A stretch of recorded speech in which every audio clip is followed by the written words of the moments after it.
And welcome back to the Sports Grill. I'm Jock Wilson. We have tracked down our ultimate tailgate party. It's a pleasure to be here at the biggest tailgate party in Southern Alberta. And our sausages are made, so I guess I can get rid of this baby right now. And again, it's a pleasure to be joined by Tony Spallettini, former Stampeder. Of course, he didn't help us make these sausages, but Mike Palumbo did a pretty good job, as you can see. Those are all done.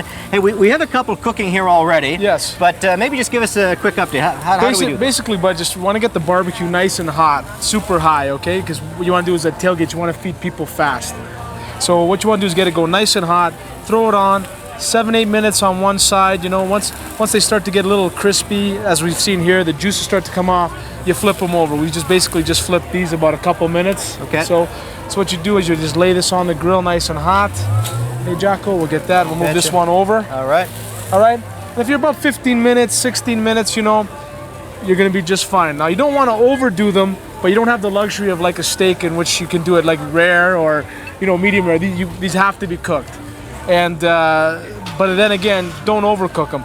So when you start squeezing them and they start getting a little firm, like these are just about done, you'll feel it, eh? They get nice and spongy. They get a nice solid firm to them. The juices are starting to come up. So these ones here are pretty well almost done. Oh, they're looking good. Looking good. Unbelievable. Of course, this is a tailgate party, so we may as well open up one of these. You got the best utensil. You got to get this going. I'll let you take care of that one. All right. That's a very nice piece of equipment, isn't it? As we're here talking, and these are cooking, and of course some of them are almost done, we may as well talk a little bit of football here, because you're a former Stampeder, as I mentioned, and I know you've got some stories from your playing days, that you can tell stories. on this Probably a really funny stories back in the day of the Coheric regime. My pal Larry. That's right. Tim and I were on the road and we're rooming together. Tim normally used to room with my cousin Tom, but Tommy was hurt. Tim Petros. Tim Petros, yes. And so Timmy, it was just before bedtime, and we have curfew with Coheric, so we used to leave the door open because you don't have to get out of bed, open the door, so to speak. So Timmy's in the raw, I'm in the raw, and we're goofing through the TV, and you know what, you come across an adult channel, so you goof around, you start watching it a bit. Well, being that he's Greek and that, I started teasing him, so I jumped him and proceeded to perform illicit acts on him. When our defensive coach, Tom Higgins, walks in, he looks at us with a clipboard and he says, "I can see that you guys have been here all night and probably won't be going anywhere." And he walks out. Let me get this straight. Yeah, something's playing on the television, that's right. And you guys are buck naked. Yeah, it didn't look good, but he knew us from university, so it worked out not too bad. Okay, Coach Q though, he was a piece of work, wasn't he? Oh, piece of work. Yeah. We had like live special team scrimmages with him. I mean, that's how we lost Eric Kramer. Eric Kramer's thankful. I mean, he went on to become a millionaire in the NFL, but we had like live quarterback scrimmages. But I had just come from Edmonton, and on our training camps there were a little bit more laid back. You know, they kind of saved their guys. I think that's why they won 5 in a row. What had happened was Kent Warnock, UFC boy, defensive lineman here also, had asked me, "Tone, what's the difference between training camps?" And I told him it was like comparing Auschwitz with a Holiday Inn. Our DB coach from Texas, Bill Bradley, had overheard us talking. So the next morning, Bradley figured he was going to get me. So I'm walking out to practice, and Coheric and Bradley are standing on the practice field. And Bradley says, "Spallettini, why don't you tell Coach Q and myself the difference between our camp and Edmonton's?" And, you know, being a jokester from Edmonton and a funny guy most of my life, I said, "Well, it's like comparing Auschwitz with a Holiday Inn." Well, Coheric grabs me by the scruff of my neck. He says, "You bleeping son of a bleep. If you think that's the case, well, maybe we'll kick their beeping ass this year." And at that point, I clammed up and did not say another joke until I made the team. That is beautiful. Tony Spallettini, a special guest here on the Sports Grill. Tony, you did play late 80s, early 90s for the Calgary Stampeders. And listen, the Canadian Football League, where do you see this league in the new millennium? I think, you know, making it affordable to families to come out, similar to the blue seats here, $10 is one way to go. 2, the Montreal model, getting it out of big stadiums, putting it back into the inner city, 25 to 30,000 seat stadiums. I mean, you know, run it like a mid-sized business, because that's what the CFL is. The CFL is Canadian history. I mean, it's never going to be, you know, huge. The TV contracts that the NFL are getting, so you're not going to be able to pay these enormous salaries. But if you keep it within reason, hopefully we can get Toronto into a smaller stadium, get it downtown, and I think the rest will just take care of itself. All right. Well, there's still some problems for the Canadian Football League, but things are certainly going well here in Calgary. And yeah, we're going to sort of wrap cooking these up a little bit here on the Sports Grill. These ones here are pretty well just about done here, Jocko. I think they just about are, man. Okay, and as we do that, we're going to go maybe check out some of the celebrities here at this tailgate party. So we'll be back in a minute. All right, as we go from the sausages on the sports grill, we go to the hamburgers here at our ultimate tailgate party. And as I mentioned, some celebrity sightings. Well, it just so happens we have tracked down the old owner of the Calgary Stampeders and the new owner of the Calgary Stampeders. Of course, I'm talking about Michael Federick and Sig Gucci. And Sig, this is kind of sad because you're sort of passing the torch here. Well, it is, yeah. You got to remember, though, I'm not the old owner. When I bought this team 6 years ago, I was 28, and look what it's done. It really is an amazing story to see this team develop and grow over the years. Oh, yeah. I mean, I've got to tell you that I've got a fair bit of seller's remorse here. And much of it comes about when I bought this team, I think we had about, 12, 13,000 people on the average coming through the gates. Now, of course, we're full. So 12 to 36,000, that's quite a difference. That's really gratifying. Well, it is a great success story for the Canadian Football League. And Michael Federick, I've got to throw this in. You are an American, so you know all about tailgating parties, right? Yeah, big time. We a lot of tailgating down in Southern California and all through the United States. But this is pretty good in Calgary, too. This is great. It's like a college atmosphere with a professional football team. It doesn't get any better than that. Hey, no doubt about that. I've got to ask you, and I know you've been asked this a ton of times, but why the Calgary Stampeders? Why the interest? Obviously, it's the best franchise in Canada, so why not? There's really not a better franchise. And you get a full house. The people are great up here. The community, I'm going to treat this like a community team, too, because the community's behind this team 100%. And we just love the people here, my wife and I. It's fantastic. So we really don't see any changes under the Michael Federick regime? Not really, quite frankly. We got a good staff and a good president, a great general manager and football coach, and it's off and running. We should win every Grey Cup from here on out. Oh, boy, I tell you what, that would be very, very nice. Well, Michael and Sig, thank you very much for joining us on the Sports Grill, and enjoy the party. Here's the play. On to sell outrider calendars. Sell the calendars! Hot, here we go! What a surprise that I would find CJ92 Morning Man, Jerry Forbes, are surrounded by the Outriders. Decided to invite a few of my friends out to a tailgate party, and look what turned out. This is unbelievable. You know, Jerry, it's amazing. Tailgating, it's taken on a life of its own in this city. You know what? In the West, it's unbelievable. We're trying to get people going in the East because a lot of the stuff started at 10 o'clock last night over in the parking lot, and it continues here today. And, of course, it'll continue on every single weekend that the Stampeders are playing. Go Stamps, baby. Hey, how are things going for you personally, pal? Excellent. No complaints. Back into ratings again. Radio stations, go, and a couple of restaurants going now, so things are good. I'm a busy boy. All right, well, enjoy the tailgate Good party. to see you. Thanks, Jack.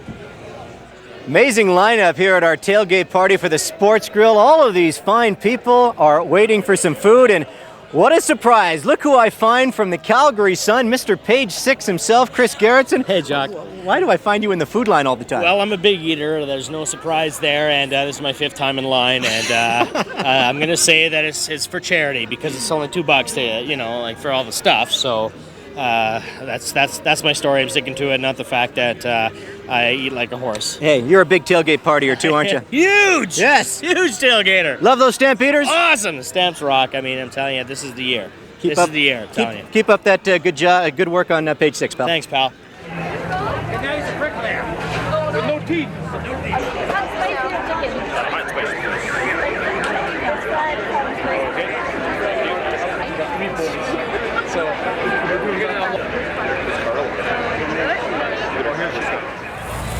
Okay, so the sausages are done. We're almost ready to eat here on the Sports Grill. Tony, throw that on there. Right on. Oh, does that ever look good? And we've been moving up in the world here on the Sports Grill. We've added some very nice window dressing. We have Heather and Tiffany joining us at our tailgate party. And Heather, can you try that out for me and tell me what you think of that? Oh, it's delicious. It's delicious. Hey, only Spalumbo sausages, and of course they are delicious. So, Tony, just to recap here on the Sports Grill, 7 minutes each side. Each side, yeah. Very high heat. Very high heat, especially on a fast occasion. 15, 16 minutes tops. You can't go wrong. Get yourself a really good, nice Italian roll. You cook up the sausage nice and firm, give it a good squeeze, pop it on there. Mustard's acceptable, ketchup will kill you. No ketchup. But the lovely ladies don't come with the sausage, unfortunately. That's too bad. It's very bad. Hey, thank you very much for Thank joining you. us on the Sports Grill, and we will be right back.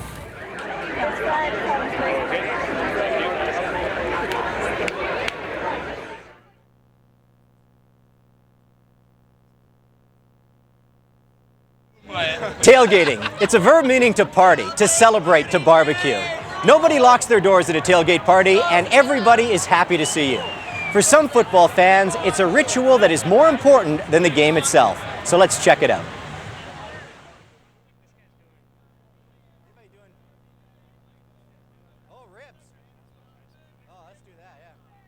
All right, one of the many great tailgate parties here at McMahon Stadium. Tony and Maria, and Tony, what's that in your hand? Corn on the cob. Oh, I thought you were just happy to see me. Barbecued in the hub. Okay, what's the key to barbecuing good corn? Ice water. Ice water? You got to soak them in ice water for a good 20 minutes. Really? That's the key. Now, you know, talking about good tailgate parties, you have to be prepared. So how much preparation goes into your tailgate party? Oh, a couple of hours. You got to get the corn ready. You got to get people organized to bring the dogs and the buns. And are these all your friends here at the tailgate party? I hate to say it, but most of it's family. All family? Oh my goodness, that is unbelievable. Okay, what's the biggest faux pas you've done at a tailgate party? Forgot our ticket. So how'd you get into the game? I had to go home again. Enjoy your tailgate party, sir. You bet. Thanks. Go Stamps! All right, we continue our tailgate tour here at McMahon Stadium, and Hummer, what is up with that name? I don't know where it came from. I'm not sure, but oh well, we'll go with it. Hey, what'd you cook up today? We started off with some basic egg muffin sandwiches, moved on to the smokies, followed by the hamburgers. All the while we had some chips and other stuff going on, and of course, beer. Okay. Are these rowdies always like this?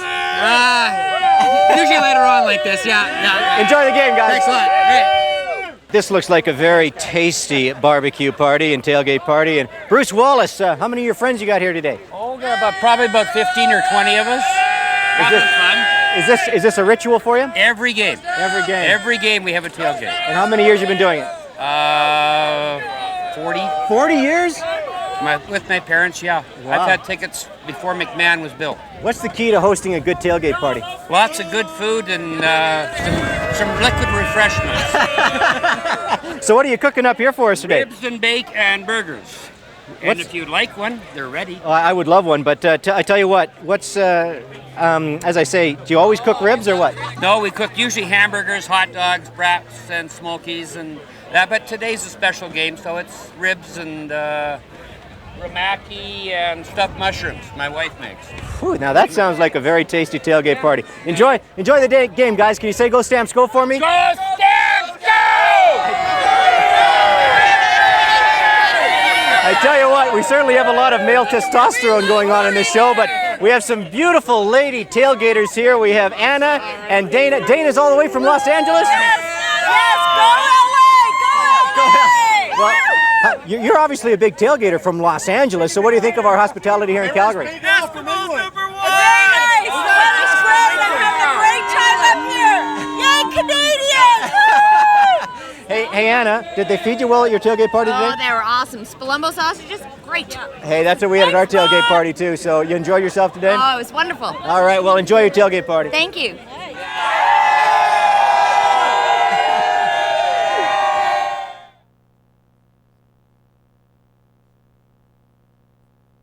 Time for a quick beverage break on the Sports Grill, and keeping with our tailgating tradition, we are going to make a tailgate tumbler. This is very, very easy to do and very tasty when you're at the football game. Here's what you need. You need the grapefruit juice, orange juice if you want it to be a little bit sweeter. The Canadian Club, that is the most important part of the recipe. You have your sugar, your cloves, and your cinnamon stick. Now all you do is you throw your cinnamon stick into the pot, your sugar and your cloves as well. You obviously throw in a little more grapefruit juice there, and doesn't that look good? Now what you do, before you add the Canadian Club, you have to let that simmer for about 5 minutes. So let's wait for 5 minutes, and oh heck, that's about 5 minutes now. So then you take your Canadian Club. The recipe calls for a half a cup, and that's if you're doing the full 6-cup recipe. We don't have quite the 6-cup recipe in here, so I'm just gonna add this to taste. And well, might be a little cold out there today, so we'll just add that, and that's smelling very, very nice. And obviously, once your tailgate tumbler is done and it's heated all up, you throw it into a thermos or maybe a thermal cup, and you are ready to go at the football game. So enjoy your tailgate tumbler.